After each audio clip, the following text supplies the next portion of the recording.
Adi Sankara. The 12th of December of the year 2024 is the day of Sankara Jayanthi, the birthday of Adi Sankaracharya, one of the greatest philosophers and savants of India.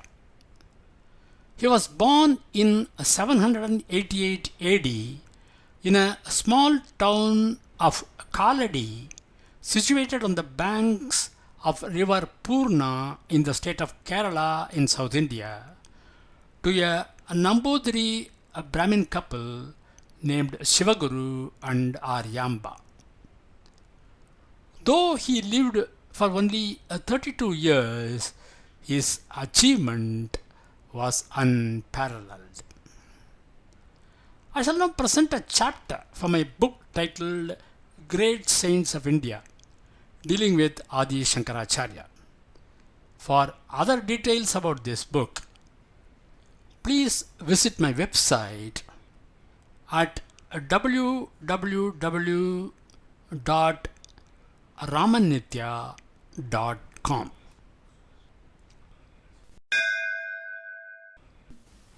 Adi Sankaracharya. Adi Sankara is one of the greatest philosophers and savants of India.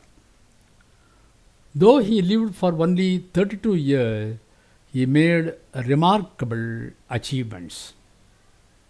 He was born in 788 AD in a small town called Kaladi, situated on the banks of the River Poorna in the state of Kerala in South India. He was born to a Namboodiri brahmin couple named Sivaguru and Aryamba. The couple had remained childless for a long time. They prayed to Lord Shiva for a child. It is said that Lord Shiva appeared to the couple in a dream and offered them a choice of either one son who would be short-lived but the most brilliant philosopher, or many sons who would at best be mediocre. The couple opted for a brilliant but short-lived son. The child so born was thus named Shankara by his parents. Sivaguru died when Shankara was 7 years old. Shankara had none to look after his education. His mother performed his Upanayana ceremonies with the help of her relatives. As you may be aware, Upanayana is the ceremonial rite in which the young Brahmin boy is invested with the sacred thread and becomes eligible to study the Vedas. In Hinduism, particularly among the Brahmin community, human life is believed to comprise 4 stages. These are called as ashramas, and every man should ideally go through each of these stages. The first ashrama is called as brahmacharya, or the student stage. The second ashrama is called as grihastha, or the householder stage. The third ashrama is known as vanaprastha, or the hermit stage. And the fourth ashrama is called as sannyasa, or the wandering ascetic stage. Shankara exhibited extraordinary intelligence in his boyhood. He excelled in all branches of traditional Vedic learning. When he was only 16, he became a master of all the philosophies and theologies. He began to write commentaries on the Gita, the Upanishads, and the Brahma Sutras when he was only 16 years old. Even as a child, Shankara created a few miracles. Being a brahmachari, he went about collecting alms from families in the village as per the normal practice. One day he went and asked for alms in a house. The lady of the house, being extremely poor, did not have anything to offer to the brahmachari boy. She was sad, but did not want to send away the boy empty handed. She found a last piece of a gooseberry fruit she had at home. She offered that fruit to the boy. Shankara, sensing the abject poverty of the lady, composed a hymn called Kanagadara Stotram to goddess Lakshmi, the goddess of wealth, right at her doorstep. Miraculously, there was a shower of golden gooseberries into the house of that poor lady. When he reached the age of 16, Shankara's mother wanted to get him married. But Shankara was filled with the spirit of renunciation. Getting married and settling to the life of a householder was never part of his goal in life. So Shankara decided to renounce the world and become a sannyasin. Shankara's mother was very much unhappy that there would be no one to perform her funeral rites after her death, because a sannyasi was not supposed to do these rites. Shankara gave full assurance to his mother that he would always be ready to serve her at the deathbed and perform the usual funeral rites. Even then, his mother was not satisfied. One day, Shankara and his mother went to take bath in the river. When he was swimming in the river, a crocodile caught hold of his leg. Shankara sensed that he was destined to die at that moment and decided to directly enter the fourth ashrama of sannyasa right then. This kind of renunciation is called apat sannyasa. He shouted out to his mother at the top of his voice and said that a crocodile was dragging him down and that taking apat sannyasa could save his life. Eager to see that he lived, his mother immediately allowed him to take sannyasa. Shankara took the apat sannyasa at once. Immediately, the crocodile also let him go unharmed. Shankara came out of the water as a sannyasin. He again repeated his promise to his mother that he would perform the usual funeral rites for her in spite of becoming a sannyasi. He left her under the care of his relatives and gave away his little property to them. Shankara then travelled far and wide in search of a worthy guru who would initiate him and regularize his vow of sannyasa. He came to the banks of the river Narmada in central India. The ashrama of Govinda Bhagavatpada, the disciple of Gaudapada, was there. Govinda Bhagavatpada accepted Shankara as his disciple. Shankara learnt all the philosophical tenets from him. There were different schools of philosophy like Purva Mimamsa, which were flourishing at that time. Seeing the intellectual acumen of Shankara, Govinda Bhagavatpada commanded him to expound the philosophy of Vedanta through commentaries on the principal Upanishad, the Brahma Sutras, and the Bhagavad Gita. After taking leave of his guru, Shankara travelled to various holy places in India, also composing his commentaries in the meantime. In this period, Shankara wrote commentaries on Badarayana's Brahma Sutras. the various Upanishads, and the Bhagavad Gita. These commentaries are called as bhashyas. These bhashyas are hailed as famous Indian philosophical writings. They have triggered a long tradition of sub-commentaries and spiritual literature. In addition to these, Shankara also wrote independent treatises called Prakarana Granthas, including the Upadesha Sahasri, Atma Bodha, etc. Shankara spread the tenets of Advaita Vedanta, the supreme philosophy of monism. In addition to writing his own commentaries, Shankara sought out leaders of other schools of philosophy in order to engage them in debate. According to the accepted philosophical tradition in India, such debates helped to establish a new philosopher and also to win disciples and converts from other schools.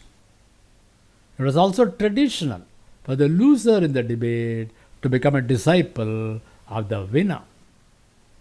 Shankara debated with Buddhist philosophers, with followers of Sankhya philosophy, and with the followers of Purva Mimamsa. He defeated all his opponents in debate. Shankara then sought out Kumarila Bhatta, the foremost proponent of the Purva Mimamsa, which glorified Vedic ritualism. But Kumarila Bhatta was on his deathbed and directed Shankara to meet Mandana Mishra, another great proponent of Purva Mimamsa.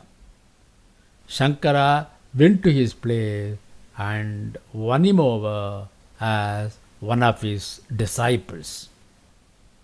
In the course of his travels, Shankara reached Kashmir. Here was a temple dedicated to Sharada, the goddess of learning, which housed the Sarvajnana Pitha, the throne of omniscience. His discourses and discussions won the hearts of all, and he was unanimously honored by the scholars there by requesting him to ascend the highly respected throne of omniscience. Meanwhile, Shankara heard that his mother was dying and decided to visit her. Remembering his promise to her, he performed her funeral rites. His orthodox relatives did not permit him to do the rites himself as he was a sannyasi.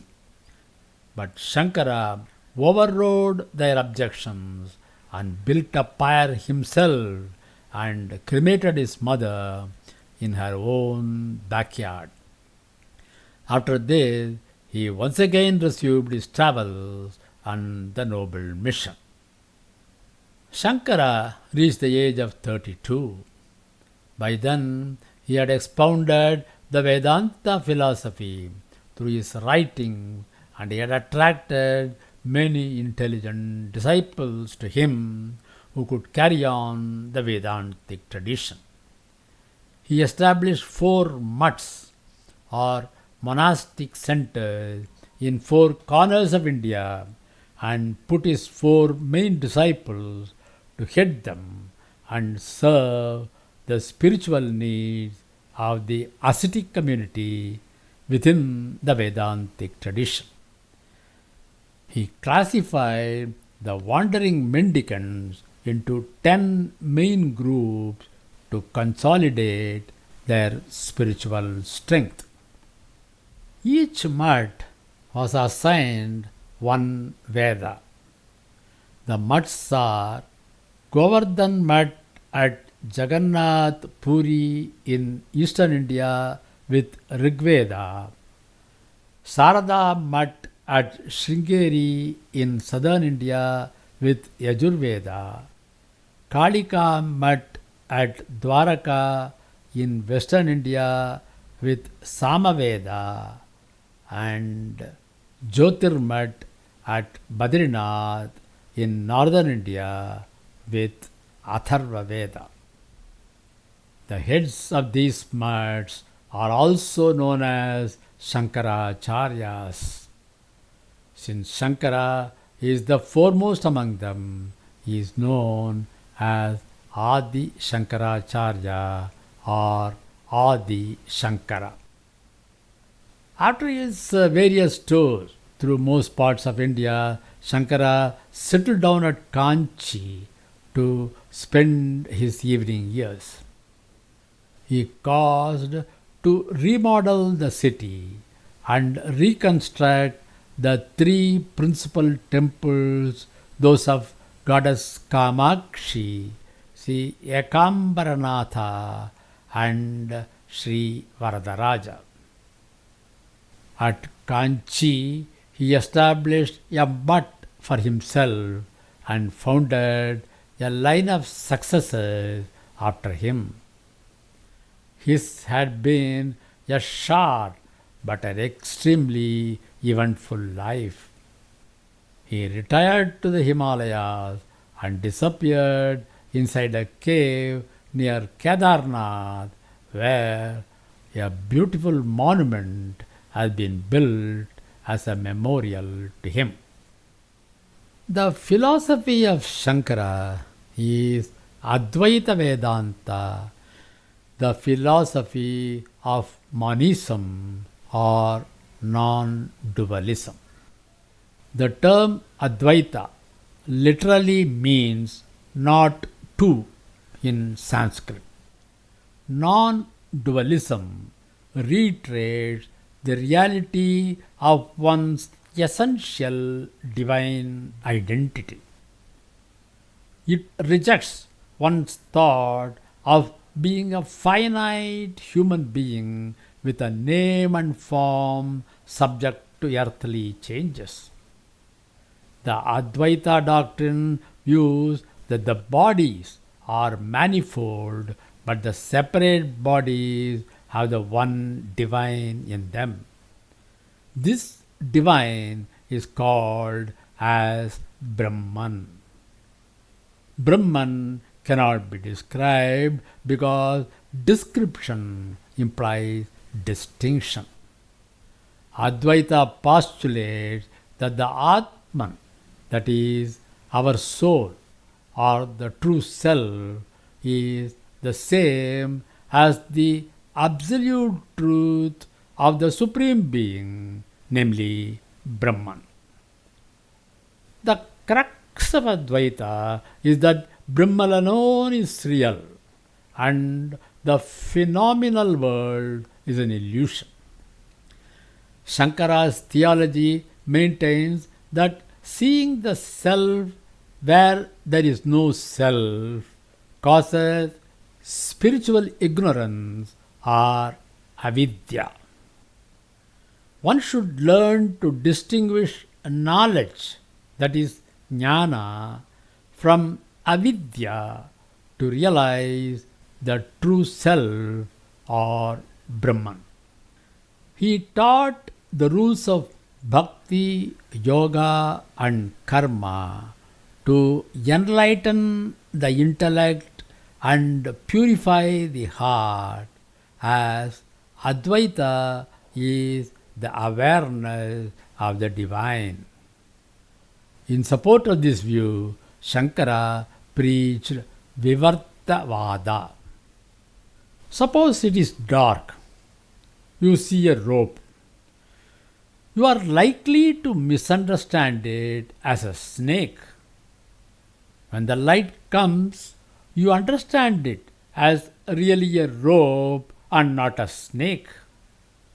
Just as the snake is superimposed on the rope, this world and this body are superimposed on Brahman or the Supreme Self. If you get knowledge of the rope, the illusion of the snake will vanish. Similarly, if you get the knowledge of the Brahman, the illusion of the body and the world will vanish. Sankara, while stressing the sole reality of Brahman, did not, however, undermine the phenomenal world or the multiplicity of gods in the scriptures.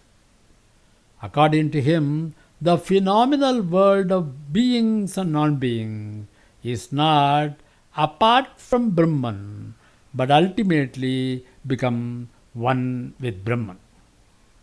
Through intense practice of the concept of Advaita, ego and ideas of duality can be removed from the mind of man.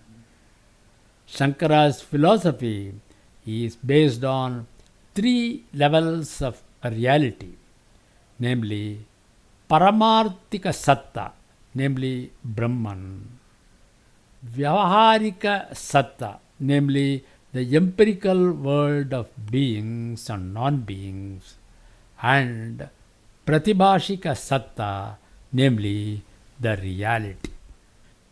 Shankara's teachings can be summed up in the following words: Brahma Satyam Jagan Mithya Jivo Brahmaiva Naparaha.